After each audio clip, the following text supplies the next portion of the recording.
Okay mga boss, isang magandang linggo, Sunday ngayon. Medyo late na tayo nagising kasi pumunta ako ng Raon, kami, buong pamilya.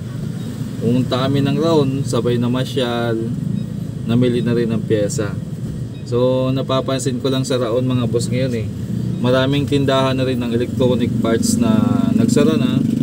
At mas marami na yung mga optical at saka yung mga nagtitinda ng mga power tools. So yung mga binibilang ko dati na ng spare parts halos wala na. So huwag tayo magtaka, baka balang araw yung Raon mismo ay hindi nakilala sa electronics o kaya sa mga nasasakop na po ng optical. Napapansin ko yan unti-unti. Bakit ganon? Kasi marami na rin customer at saka mga technician sa online na lang bumibili, lalo na yung mga malalayong lugar. Dati dumadayo pa sila ng Raon, nag-aarkila ng van, nag-aarkila ng bumibili, o halos lahat doon lang talaga bumibili. Sa pool ng may online na, yung iba Shopee, Lazada na lang, doon na. So ako ngayon, kung dati halos linggo-linggo, weekly talaga ako pumupunta doon, every Monday. Yun talaga yung oras ng pamilya ko, pero hindi ko na nagagawa yun. At hindi naman lahat ng paninda ko dito mga boss mabili na rin. May mga paninda ko na pinaubos ko na lang kasi hindi na mabenta. So kunin ko muna yung mga pinamili ko at ipapakita ko sa inyo.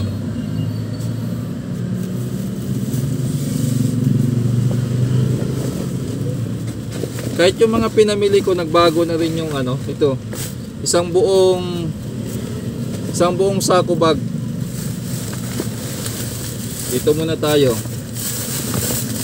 Dito muna. Baba muna natin itong ano yung mga napamili ko. Dati mga boss, ito mga charger wire, mabenta to dito sa shop. Araw-araw nakakabenta ko nito, isa, dalawa. Yan. Ito charger, dati mabenta to. Ngayon ginagamit ko lang to sa paglalagay ng Bluetooth module. Yan. Magpapakabit ng Bluetooth module sa amplifier, saka na lang to nagagamit. Power supply na 12 volts. Ito naman, yun naman sa mga Bluetooth speaker. Yun na lang ang purpose niyan, kaya bumibili pa rin ako. Yan, ano pa ba yung bumili tayo ng ng wire, pure copper po to na number 18. So ginagamit natin to sa mga DIY amplifier. Tapos meron na akong tatlong kulay nito, orange, black at saka blue. Naghahanap ako ng red, wala, yellow daw yung available. So doon to sa Golden Mars kasi puro pure copper yung doon. Sa online, pag binili mo to sa Shopee, 60 pesos. Pero aluminum, 350 po ang bili ko dito. Yan, charger wire. So ito ay puro charger. Yan wire at saka charger. Balik muna natin sa lagayan. Yan. Ito pa. Alam nyo ba mga boss, nung wala pang TV Plus, nung hindi pa malakas yung YouTube at saka Bluetooth at saka internet, araw-araw nakakabenta ko nito at least 5 piraso. Lalo na kung kalakasan pa ng DVD. Ano ba yung mga dati? Yung mga pelikula kasi ng mga pirata, o kaya yung mga original, o kaya kalakasan ng DVD talaga. Araw-araw nakakabenta ako nito. Tapos nung panahon pa ng CRT TV, cable converter to ang daming purpose nito. Pero ngayon mga boss, nakakabenta ako nito. Swerte na sa isang linggo makabenta ako ng isa, sa totoo lang. Maraming bakit bumili pa rin ako nito? Kasi ngayon ang buyer ko na lang nito ay yung mga nagtitipid na ginagamit sa amplifier, equalizer to amplifier, yung mga ganun na lang.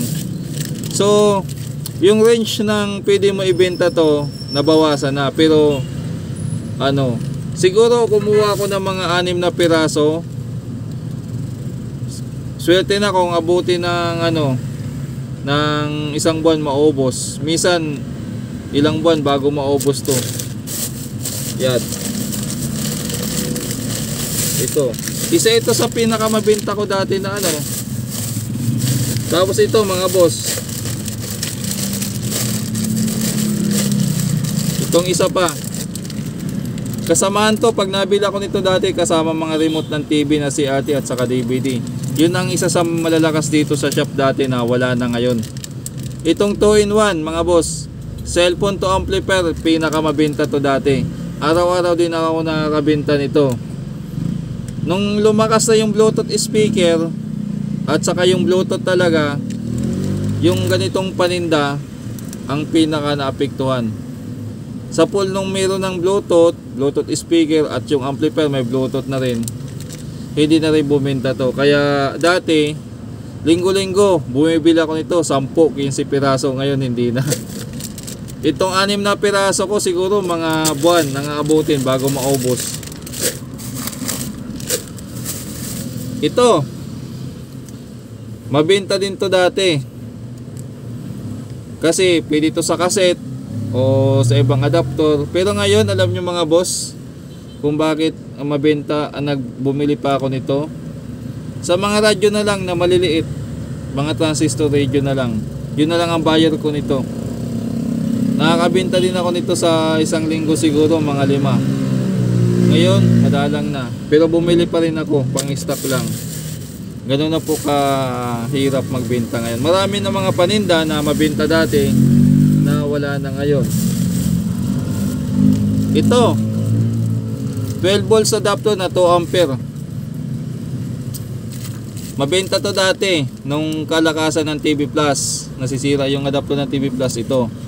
Tapos yung mga portable DVD, yan, mabenta to dati. Yun ang pinaka nito. Pero ngayon dahil mahina na rin ang TV Plus, nagamit na lang to sa mga ano po, Nay? May nangyari na kayong mic? Yung buo meron po. Bibili kayo? Bibili ako. Oh, saglit lang. Mahaba ba yun? 10 metro po yung wire. Ako yung nagkampas ng isang araw. Opo. Ito po yung mic. Ayan po. Gagamitin na lang. Gagamitin na lang to. Opo. Pwede masubukan? Wala po akong available na amplifier ngayon eh. Paano yun kapag medyo pwede ibalik? Opo, pero ano po yan? Wala pong bumabalik niyan. Kasi magandang mic Kasi yung talaga. kaibigan ko dito raw bumili. Oo, maganda po Nasubukan yan. ko, kaya itinuro niya ako dito eh. May libre pa na repair yan sa unang sira. Ha? Libre na repair sa unang sira. Magkano yan? 350 lang po. Hindi pwede 300 na lang. Wala na po akong tubo. Kailangan po may Ay, ito. akala ko ikaw gumawa niyan. Hindi po, binibili ko din po yan. Nag-assemble po ako na mas matibay dyan. Kaya lang baka hindi nyo kayanin ang presyo. 1,350. Pero maganda naman talaga. Sobrang ganda nun. Kasi pinapalitan ng ano yun, ng wire na mas matibay. Yung wireless ko, biglang nawala yung pwede pagawa yun. Opo, pero pwede lagyan ng wire yun para magamit pa rin. Magkano, halimbawa, palagyan ko ng wire. Depende kung anong klaseng wire yung ipapakabit nyo. Pero kung gusto nila na wireless pa rin, pwede. Pwede rin po, pero limitado ang pyesa nun. May mga time na marirepair siya, may mga time na hindi kasi semi-disposable. Kung hindi na pwede, palalagyan na lang ng wire. Opo, yun ang pinaka-sure na magagawa. Sabihin ko kasi gagamitin lang. Kasi sabi niya, yung dati dyan na ipagawa mo. Oo, pwede nyo po ipagawa. Bubukan, pero kung papapalitan ko. Pwede pa check up nyo po kung kaya pang gawin. Pag punta na. Pero marami sa akin napapagawa, pinapalagyan na lang ng wire. Wala po kayong maliit na bill? Wala. Kahit 500? Hindi ko alam po kung maaabot yung bariya ko dito eh. Tingnan ko lang na yan. Kasi aabot yung pera ko dito.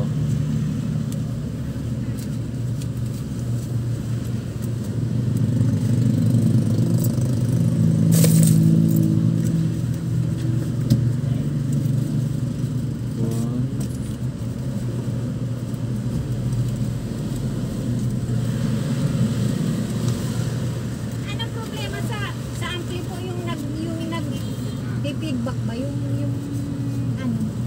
Yung Malapit po siguro yung speaker nyo.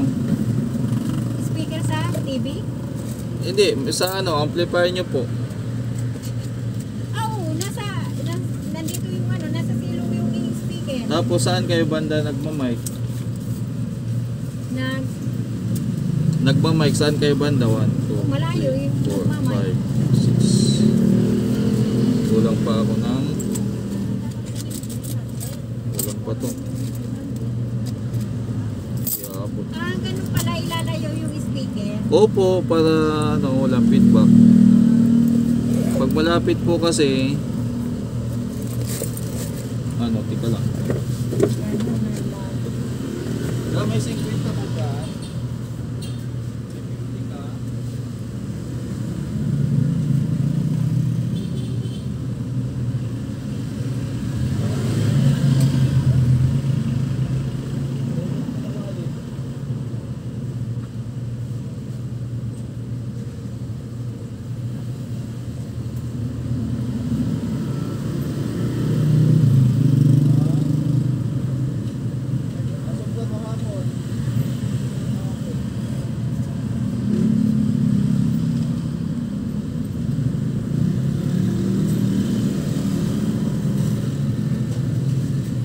Wala rin kasi akong income ngayon ay. Ha? Nagsimot pa kami ng barya. Wala. 1, 2, 3, 4, 5, 6. 600. So, kulang nga pa ng 50. Natin kung aabot.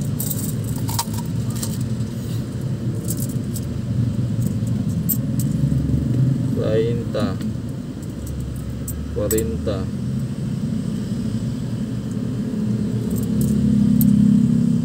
Yan. Umabot. 650 sukli mo. Ito. Thank you. Okay na po.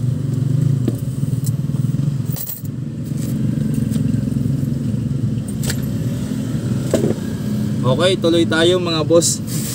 May bumili ng mic. Bininta ko 350. Yan. So dito, sinabi ko na sa radyo na lang yung ano. Kaya ito namang video natin para sa mga gustong gustong magtayo ng shop at may tindahan. Ang gawin nyo siguro, wag muna kayong padalos-dalos na Mabilis kasi magbago yung panahon at mabilis magbago din yung mga pangangailangan ng customer. Kaya ang gawin nyo, pabili kayo ng paunti-unti. Buti na lang ako, wala akong malaking puhunan. Kasi kung meron ako malaking puhunan, ang dami ko rin nasayang siguro na paninda, bukod sa mga nabaha. Yun ang natutunan ko sa sa pagtitinda. Ang bilis ang bilis magbago ng ang bilis magbago ng direksyon ng pagtitinda. So kuha tayo ng sa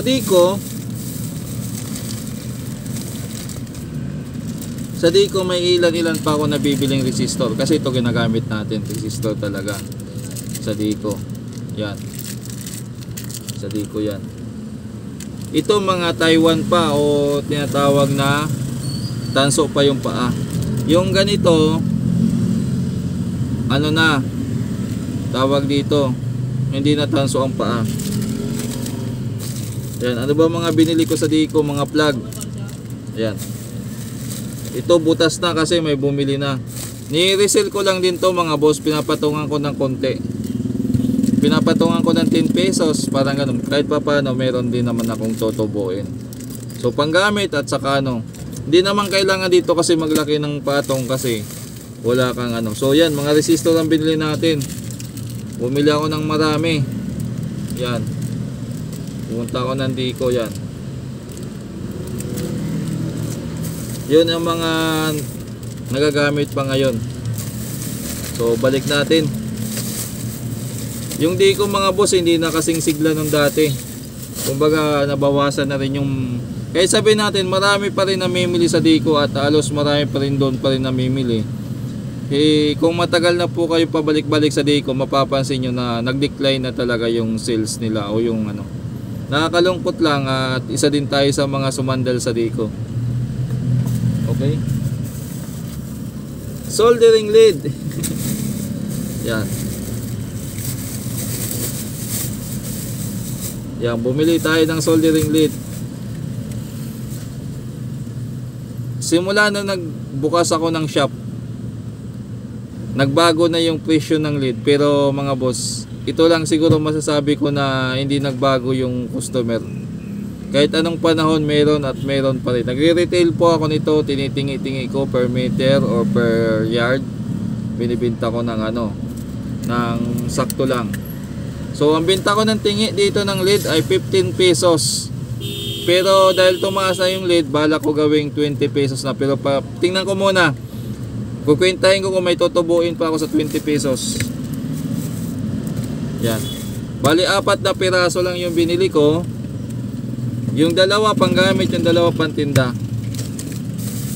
At saka resistor din uli.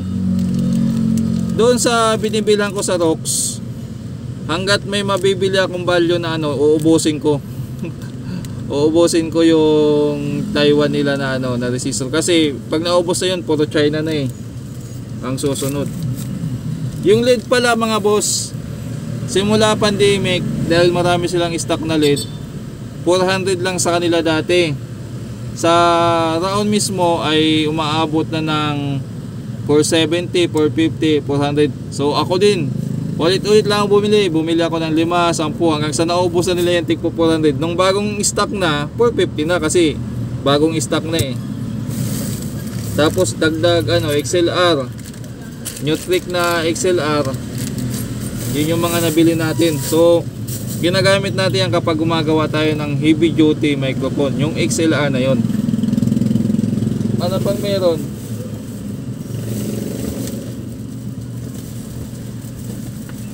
Mabigat to mga boss.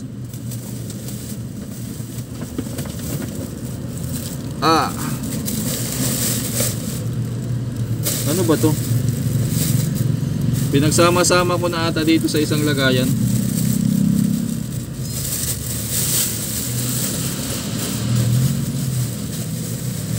Isa sa pinakamalakas dito na mabenta dito sa shop ay yung mga langis at mga pyesa ng electric fan. Sa totoo lang, ngayon hindi na ako nakapokus sa electric fan.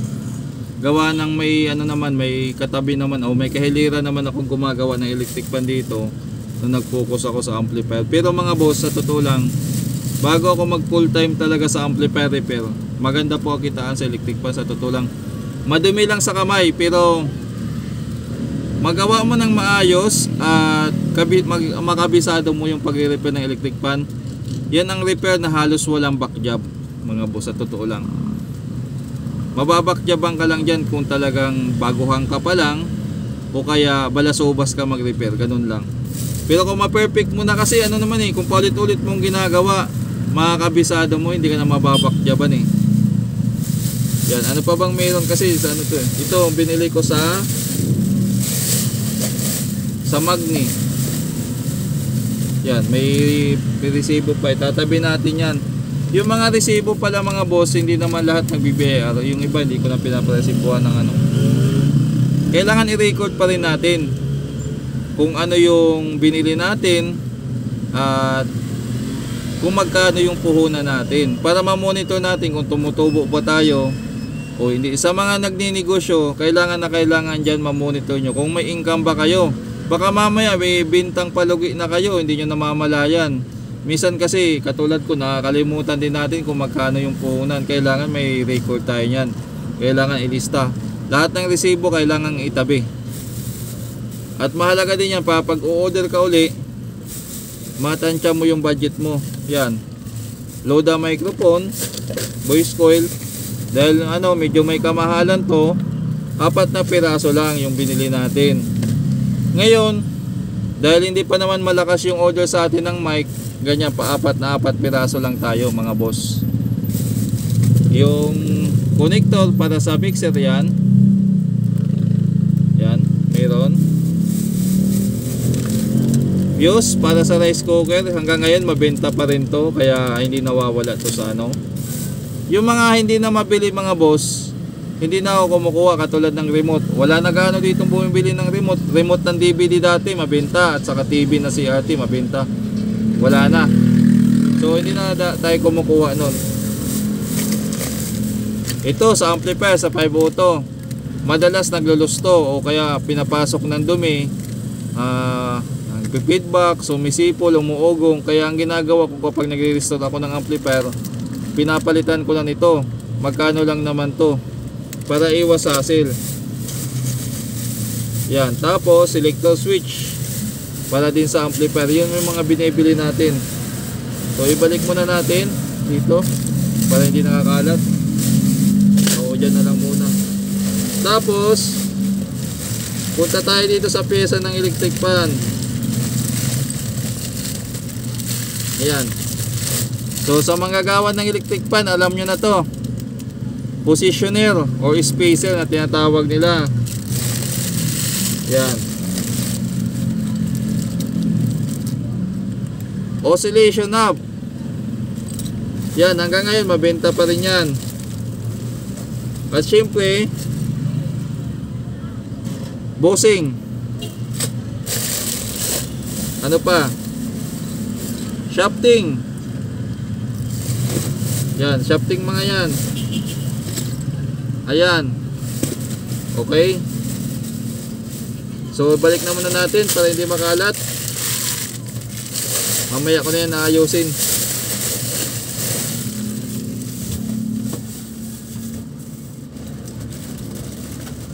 Sunod naman pyesa para sa repair. Yan. Bumili tayo ng sandamakmak na capacitor. Kasi napansin ko ngayon marami ako na-repair ng mga lumang amplifier na bloated yung mga capacitor. Ano ba to? 10,063 power transistor, maliliit na transistor yan, capacitor, tsaka XLR din, Broadway XLR, male female. Yan, ano pa ba? Siyempre may resibo din, hindi pwedeng walang resibo. Tabi natin yan.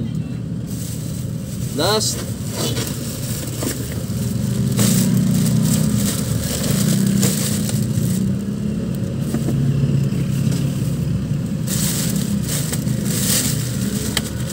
soldering iron, kasi may mga kapwa-atik tayo paminsan-minsan naliligaw dito. Panggamit ko din, manaliligaw dito mga ano, marami din kasi ako mga kapwa-atik o kaibigan-tik na nandito na minsan sumisingit ng lead or soldering iron.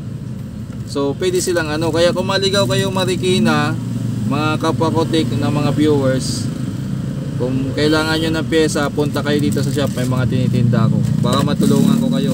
Power transistor, potentiometer. May discount po. May discount po ang mga technician. Kahit pa paano. Pero bigyan nyo din ako ng tubo. Diba? Yan. Ay! Desoldering pump. Wala. Hindi ako nakabili. Nakalimutan ko. At syempre, bumili tayo napakarami. 30 piraso speaker terminal para matagal na maubos. So dinadamihan ko yung order, yung mga sure ako na mabibinta. Yung mga alanganin pa anim-anim lang, pa konti-konti lang. Ito kasi sure na magagamit, kaya dinamihan ko. At capacitor 10,080 volts. Tingnan natin kung ano yung ano. May pang ano ba ako dito? Baba natin yung camera. Matabunan na.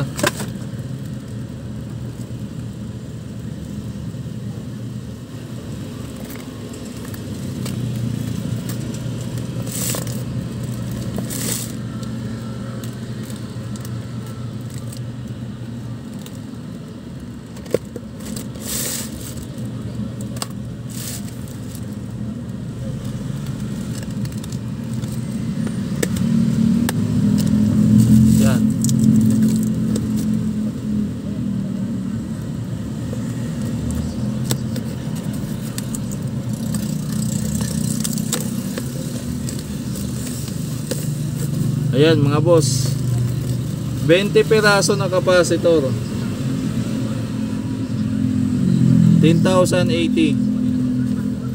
So ang ano dito, ang 8 piraso ikakabit natin doon sa power amp. Tapos yung iba naman pantinda ko at panggamit ko din. Yan mga boss. Okay, mayroon pang huling hirit bago tayo mag-exit.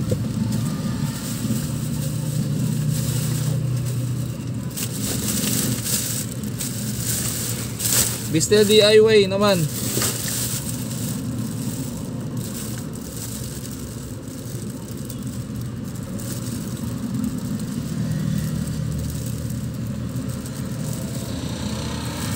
Matagal, abutan tayo ng siyam-siyam. Katingin ko na lang.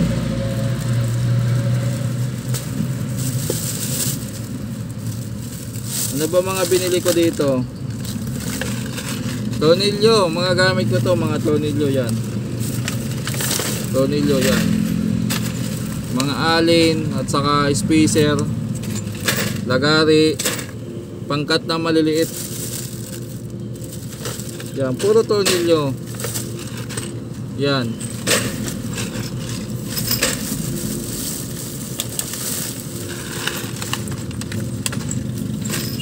Nag-stock ako ng marami ito, gawa ng ginagamit ko din sa mga DIY at saka sa mga repair ko. Itong hanger kay misis na to. Nasabay lang at saka baunan. Bumili uli ako ng maliit na flash, bisakla, screwdriver.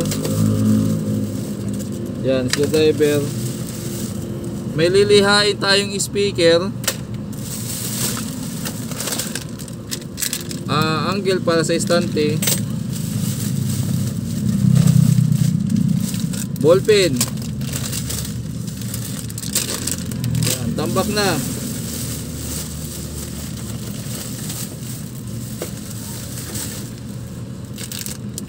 Yan. Wala na. Hanger na to at saka baunan.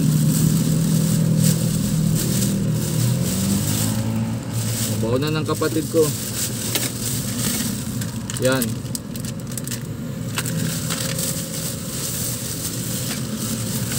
Congrats pala sa kapatid ko, nakapasok ng trabaho sa may Robinson. Hindi na sayang yung effort niya, kakalakad-lakad. Okay? So yun lang yung pinamili natin mga boss. Marami na ba itong napamili ko? Sa mga nagsashop, maliit na maliit ito mga boss, sa totoo lang. Sa mga nagsashop, alam nyo, minsan lalo na sa malalaki, ban ang kailangan. Ito sa mga nagsisimula pa lang, marami na to. Pero sa mga matagal nang may shop na may malalaking tindahan, napakakunti nito mga boss na piyesa na to. Napakakunti. Kaya ang masasabi ko sa inyo, gusto nyo pumasok ng shop, mas maganda may piyesa. Oo, andyan na tayo. Marami sa Shopee, marami sa Lazada, meron sa Raon. Pero kailangan mo pa rin mag-stock ng piyesa para magagamit mo na agad-agad. Yun ang pinaka-importante doon. Lalo na kung may shop ka din at may pisto ka, may pantinda ka, kahit papano may tubo ka na konti, o sayang din yung kikitain mo, di ba? Huwag ka lang huwag ka lang masyadong magpatong ng malaki. Madadala sa iyo yung customer. Magbenta ka, hindi ka lugi, hindi rin naman agabyado yung customer. Tamang presyo lang na mabuhay ka din. Ganun lang kasimple. Huwag mo din ibenta ng palugi yung mo para lang makakuha ng customer. Kasi pag sinanay mo din yung customer sa barat, babaratin at babaratin ka din nila. Makatarungan lang na presyuhan at pagbibenta, kumbaga pantay lang mga boss. Ganun lang kasimple para makasurvive. Maganda yung location mo, maganda yung pisto mo, matao, mas malaki yung chance na kikita ka. Kahit makaunti lang yung tubo mo, basta may bumibili araw-araw, sigurado kikita ka. Ganun lang kasimple yun mga boss. At pinakamatinding paalala sa lahat, wag na wag kayong magpipisto sa mga lugar na prone sa anong tawag dito, kalamidad. Halimbawa, prone sa baha. Katulad sa akin, wag kayong gagaya sa akin. Hindi na ako makaalis dito kasi wala na akong malaking puhunan para lumipat pa ng ibang lugar. Tingnan nyo muna. Baka mamaya bahain yung lugar nyo. Baka mamaya prone sa lindol yan. Wag naman sana. O kung ano-ano pa man, tabing dagat o kung ano pa man. Basta pag-aralan nyo yung pisto nyo. Hindi lang kailangan matao. Kasi marami namang matao. At kailangan maganda din talaga magpatakbo or maganda kausap yung may-ari ng uupahan nyo. Pero kung sarili nyo yung pisto, edi mas maganda mga boss. So yung kabuhayan ko dito ko lang din kinukuha sa repair. Tapos sa tawag dito sa mga paninda, sa pagbablog, somehow kahit pa paano nakakadagdag. Hindi talaga siya pwedeng sabihin na stable or pwedeng pamalit na tumigil ka na sa pagre-repair kasi ang pinaka main source of income ko pa rin yung pagre-repair. Siguro sa pagbablog, yung customer na galing sa pagbablog, malaking tulong yun. Kaya sa mga customer ko na viewers ko, maraming salamat sa inyo. Isa kayo sa mga sumuporta para maitawid yung gutom ko. Maraming salamat po sa inyo. At saka sa mga basher ko, okay mga boss, paminsan-minsan papansinin ko kayo. Huwag kayong mag-alala. So mag-bash lang kayo dyan, okay lang din yan. Dagdag views din yan, huwag kayong aalis. Wala akong iba-block or ano. Huwag lang yung parang nagsusumpa na kayo ng tao. Parang huwag lang yung sobrang-sobra na. Pero kung yung mga nagkikriticize lang kayo or sinasabihan nyo lang akong bulol or totoo naman talaga yun or pangit mag-vlog, hindi maintindihan, okay lang yun. Okay lang yun. Ang mahalaga ay 1 views ka din. 1 views ka din sa bawat video na upload. At sa pagbablog naman mga boss pansin ko hindi na rin kataasan yung views ko. Alam ko yun. Pero andito pa rin tayo kasi nagsimula tayo, wala namang views nakatikim naman tayo ng vlog na maraming views nakatikim tayo ng vlog na kaunti ang views, okay lang yun, tuloy-tuloy. May aalis, may bagong babalik, ganun lang kasimple ang viewers natin, come and go lang yun Okay, sa pagninegosyo siguro na i-tip ko na sa inyo kung ano yung mga dapat gawin. Pero teka lang, ano bang karapatan ko mag-advise tungkol sa pagninegosyo? Hanggang ngayon, ito pa rin ako, hindi ako umuusad. Yung sinasabi ko sa inyo mga boss, pag ginawa nyo sa lugar na hindi bahain, aasinso kayo. Bakit? Ako kasi dito mga boss, siguro ang pwede ko lang sabihin, ilang beses na binahan ang shop ko pero nakakabalik at nakakabalik ako. Siguro pwede kong sabihin na marunong ako mag-handle ng negosyo. Kahit binabaha ako, nagbaback to zero ako, bumabalik ako. Imagine niyo yun kung hindi ako binabaha. 'Di ba? Hindi sa hindi nagbubuhat ng bangko. Pero siyempre gusto ko rin umasenso, 'di ba? Gusto ko rin umasenso mga boss.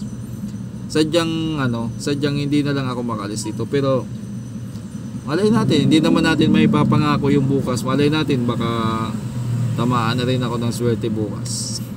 Hindi natin masabi. So mga boss, maraming salamat at napahaba yung kwento natin, 34 minutes na. Nagpakita lang ako ng mga paninda, pero sana nagustuhan yung hinatid nating kwentuhan at pinakita ko yung mga paninda ko. Yun lang. Thank you. Teka lang, pang